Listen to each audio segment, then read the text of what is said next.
ভাতা মাথা দিয়ে কী হবে? এই যে এখন যুব সমাজকে যে 1500 টাকা করে দিচ্ছে, ও তো মদ খেয়েই শেষ করে দেবে।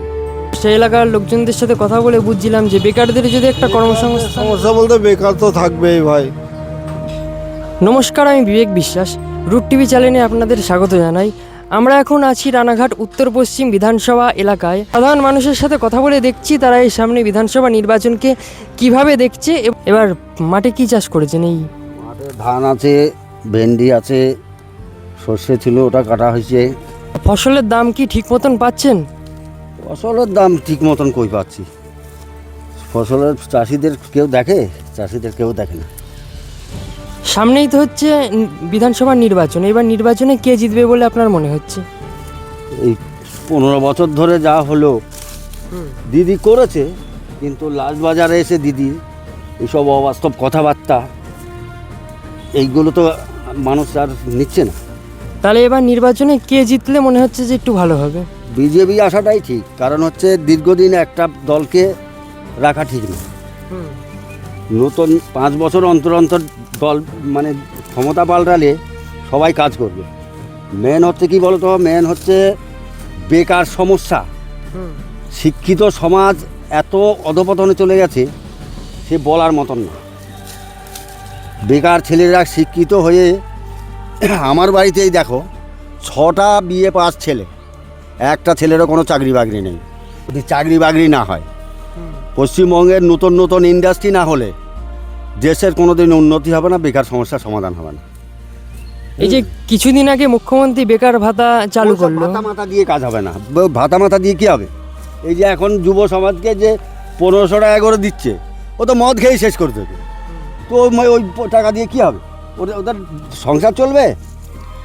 তাহলে আপনি বলতে যাচ্ছেন ভাতা না দিয়ে কর্মসংস্থানের ব্যবস্থা করলে? কর্মসংস্থান করুক, ভাতার কোনো দরকার নেই। ভাতা দিয়ে যুব সমাজের মাথাটা শেষ করে দিচ্ছে। এই যে মেয়ে ছেলেদের লক্ষ্মী ভাণ্ডার দিচ্ছে, লক্ষ্মী ভাণ্ডার দিয়ে কী হবে? কী হবে? নতুন ইন্ডাস্ট্রি হোক। চাষিদের কোনো দল আজ পর্যন্ত দেখেনি, কেউ দেখবে না। চাষিদের কাছ থেকে সবাই চুষে নেয়, কিন্তু চাষিদের ন্যায্য ফসলের দাম কেউ দেয় না। তো সামনেই তো হচ্ছে 26শে নির্বাচন। এবার নির্বাচনে কে জিতবে বলে মনে হচ্ছে? কে জিতবে এবার কী করে বলবো বলো না? এখন যাই হোক জিতবে, যাই হোক জিতবে। জিতে আপনাদের এখানে আগে তৃণমূল জেতা ছিল, তো 5 বছরে কাজকর্ম ঠিকঠাক হয়েছে? হয়েছে, টুকটাক হয়েছে, হ্যাঁ হয়েছে। এইবার মনে হচ্ছে যে তৃণমূলই জিতলেই ভালো হয় না বিজেপি আসলে ভালো হয়? তৃণমূলে জিতলেই ভালো হয়, হয়েছে তো। তৃণমূলে জিতলেই ভালো হয় আমার মনে। কেন মনে হচ্ছে কেন যে তৃণমূল জিতলেই আবার ভালো হয়? হ্যাঁ, এই সব এটা সেটা দিচ্ছে তো, আর এগুলো তো সব বন্ধ হয়ে যাবে। হ্যাঁ, যে কোনো বৃদ্ধা ভাতা, তারপরে লক্ষ্মী ভাণ্ডার, সাইকেল, এইসব টুকটাক দিচ্ছে না ভালোই, রাস্তা মাস্তা করে দিচ্ছে। আপনি বৃদ্ধ ভাতা পান? হ্যাঁ পাই। তারপরে এই সরকারি প্রকল্প যেগুলো ঘর বাড়ি দিয়েছে সেইগুলো সবই পেয়েছেন? হ্যাঁ, ঘর একটা দিয়েছে, সে আগেই পেয়েছি, এখন না, এবার না, 7-8 বছর আগে। আপনার তো বয়স অনেকই হলো, তো আপনি অনেক সরকারের পরিবর্তনই দেখেছেন। তো আগেকার সিপিএম সরকার ভালো ছিল নাকি এখনকার তৃণমূল সরকার, কি মনে হচ্ছে? ও সিপিএনও ও ভালো মন্দ কী বুঝবো বলো, ভালো মন্দ কী বুঝবো? ও কংগ্রেসও ভালো ছিল, সিপিএনও ভালো ছিল, আবার এখন তৃণমূলও টুকটাক ভালো আছে। আপনাদের এই এলাকাটার নাম কি? চান্দ্রা বিধানসভার অন্তর্গত? রানাঘাট বিধানসভা, রানাঘাট উত্তর পশ্চিম। 26শেই তো বিধানসভা নির্বাচন সামনে, এবার কে জিতবে বলে মনে হচ্ছে?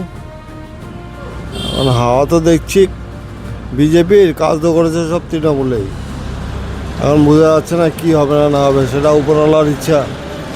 তো 5 বছরে আপনাদের এলাকায় কাজ ভালোভাবে হয়েছে সব? ভালো কাজ হয়েছে 5 বছরে, বিশাল উন্নত কাজ যা হয়েছে, বিশাল উন্নত হয়েছে।